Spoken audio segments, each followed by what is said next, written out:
So we are going to interface MCP3208 and use the SPI interface of Raspberry Pi to communicate with MCP3208. So now let us, before going to writing the code, let us understand what happens in the OS so that we will be able to communicate with the 3208. The first thing that is required for any interface to communicate to the external devices is device drivers. So device drivers are something which help to talk to the register level things in the CPU, and at the same time provides the functions which can be used at the high level application level to get the readings.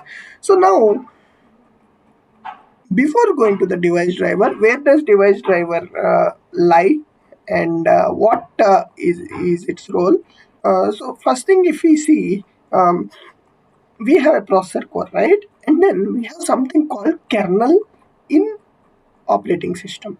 So what is this kernel? Kernel is nothing but we can treat it as a software program which performs several activities and is residing in the memory.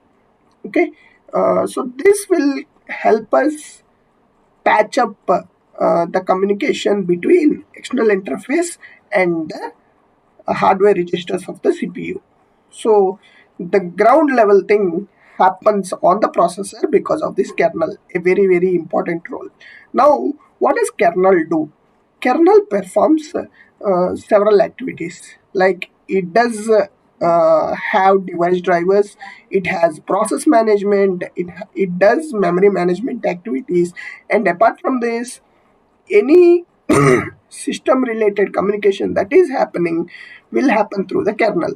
Now, keeping all these aside, for us, for the MCP3208 to talk to the Raspberry Pi board, we need to have the device driver of the SPI, and then if that is present, we can write an application code on top of it, use the underlying registers to read and write the data, and then transmit the data to the slave, which is MCP3208 ADC. So in the next videos, we will see how this can be achieved.